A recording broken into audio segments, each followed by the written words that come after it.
बिस्मिल्लाहिर्रहमानिर्रहीम। अस्सलामुअलैकुम। मोहतरम नाज़रीन, बहुत से लोग जो अपनी क़ज़ा नमाज़ें पढ़ना चाहते हैं और इस बारे में परेशान रहते हैं कि वो ये नमाज कैसे पढ़ें, किस वक्त पढ़ें। मोहतरम नाज़रीन, आइए आज आपको क़ज़ा नमाज़ें अदा करने का आसान तरीका बताते हैं, जिस पर अमल करके आप अपनी क़ज़ा नमाज़ों को बआसानी अदा कर सकते हैं। अगर किसी शख्स ने बलूगत के काफ़ी अरसा गुजर जाने के बाद नमाज पढ़ना शुरू की हो या फिर कभी पढ़ता हो और कभी छोड़ देता हो, तो उस पर लाजिम है कि ज़िंदगी से मुताल्लिका ज़रूरी कामों के अलावा सब काम छोड़कर नमाजों की क़ज़ा शुरू कर दे और उस वक्त तक क़ज़ा नमाजें अदा करता रहे जब तक उसके गालिब गुमान के मुताबिक तमाम क़ज़ा नमाजें अदा ना हो जाएं। अगर इस दौरान उसे मौत आ गई तो अल्लाह ताला के फजल से उम्मीद है कि उसकी बख्शिश हो जाएगी।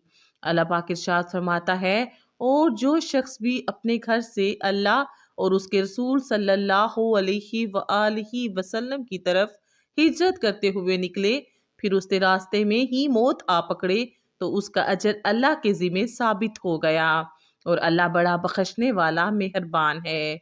मोहतरम नाज़रीन, हजूर पाक सल्लल्लाहु अलैहि वसल्लम ने फरमाया, नमाज दीन का सतून है। गोया नमाज कायम रखने वाला अपने दीन को कायम रखने वाला है और नमाज को छोड़ देने वाला अपने दीन को ढा देने वाला है। और एक हदीस शरीफ में है, जो शख्स नमाज छोड़ दे वो अल्लाह ताला से ऐसी हालत में मिलेगा कि अल्लाह ताला उससे सख्त नाराज होंगे। इस तरह एक दो नहीं बेशुमार हदीसें हैं जिनमें नमाज छोड़ देने पर सख्त सख्त वईदें वारिद हुई हैं, बल्कि नमाज में सुस्ती करने पर भी सख्त सख्त वईदें वारिद हुई हैं।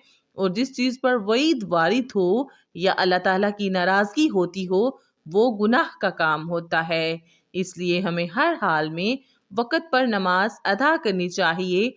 लेकिन अगर किसी को ख़ास उम्र में जाकर ख्याल आए और वो अपने गुनाहों से तौबा करे, तो फिर वो अपनी पिछली तमाम उम्र की क़ज़ा नमाजें अदा कर सकता है।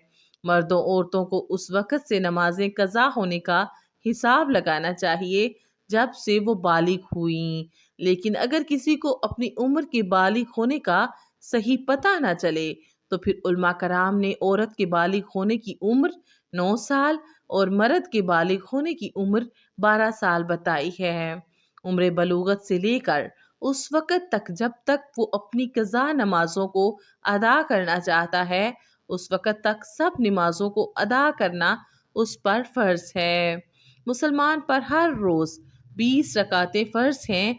क़ज़ा नमाजों में सुन्नतों और नवाफिल को शुमार नहीं किया जाता है, सिर्फ फ़र्ज़ और वित्रों को अदा किया जाएगा।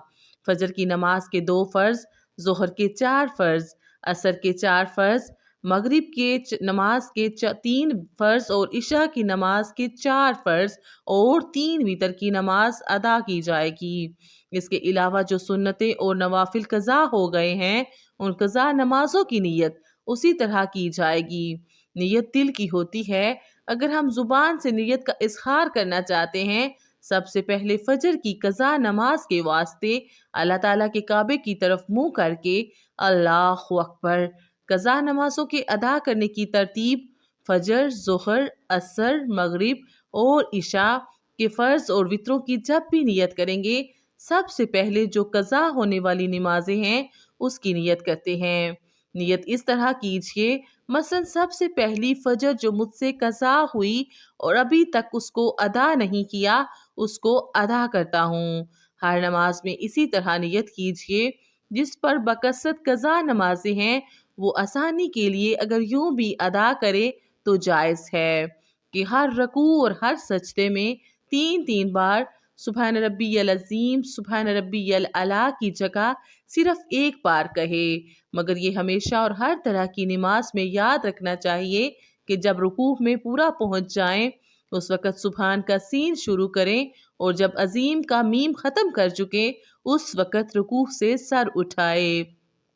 इसी तरह सजदे में भी करें।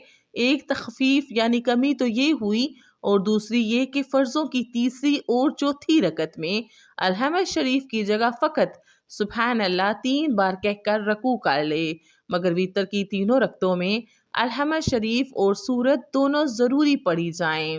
چوتھی تخفیف یعنی کمی یہ کہ وتر کی تیسری رکعت میں دعائے قنوت کی جگہ اللہ اکبر کہہ کر فقط 1 بار یا 3 بار رب اغفر لی کہے۔ یاد رکھیے تخفیف یعنی کمی کے اس طریقے کی عادت ہرگز نہ بنائیے۔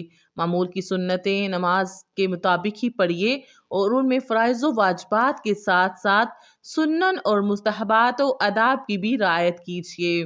قضا نماز ہر وقت پڑھی جا سکتی ہے سوائے 3 مکروہ اوقات کے، یعنی طلوع شمس سورج طلوع ہونے سے لے کر اشراق کا وقت ہو جانے تک، استواء شمس یعنی نصف النہار کا وقت، احتیاطاً 5 منٹ پہلے اور 5 منٹ بعد کل 10 منٹ نماز نہ پڑھی جائے، اور غروب شمس یعنی سورج کے زرد پڑ جانے سے لے کر غروب ہونے تک کے وقت نہیں پڑھ سکتے ہیں۔ اس کے علاوہ باقی کسی بھی وقت پڑھ سکتے ہیں، البتہ فجر اور عصر کی نماز کے بعد اور صبح و صادق کے بعد فجر کی نماز سے پہلے لوگوں کے سامنے قضا نماز نہیں پڑھنی چاہیے۔ اگر ان اوقات میں قضا نماز پڑھنی ہو تو ایسی جگہ پڑھیں جہاں لوگ نہ دیکھیں، اس لیے کہ ان اوقات میں نفل نماز ادا کرنا منع ہے۔ اب اگر لوگوں کے سامنے قضا نماز پڑھے گا تو دیکھنے والے سمجھ جائیں گے کہ اس وقت جب کہ نفل پڑھنا جائز نہیں ہے تو یہ قضا نماز پڑھ رہا ہوگا۔ اس سے اپنی پردہ داری لازم سامنے آئے گی، کیونکہ نماز کا قضا ہونا عیب کی بات ہے جس پر اللہ تعالیٰ نے پردہ ڈالا ہوا ہے، تو آدمی کو خود یہ عیب ظاہر کر کے اللہ کے ڈالے ہوئے پردے کو چاک نہیں کرنا چاہیے۔ آخر میں اللہ رب العزت سے یہی دعا ہے کہ وہ ہم سب کو نماز پنجگانہ ادا کرنے کی توفیق عطا فرمائیں، آمین۔ امید کرتی ہوں آپ کو آج کی ویڈیو اچھی لگی ہوگی۔ ویڈیو اچھی لگے تو ویڈیو کو لائک اور اس طرح کی اسلامی، اصلاحی اور معلوماتی ویڈیوز دیکھنے کے لیے میرے یوٹیوب چینل کو سبسکرائب کیجیے۔ دعاؤں میں یاد رکھیے گا، اپنا بہت خیال رکھیے گا۔ اجازت دیجیے، اللہ حافظ، اللہ نگہبان۔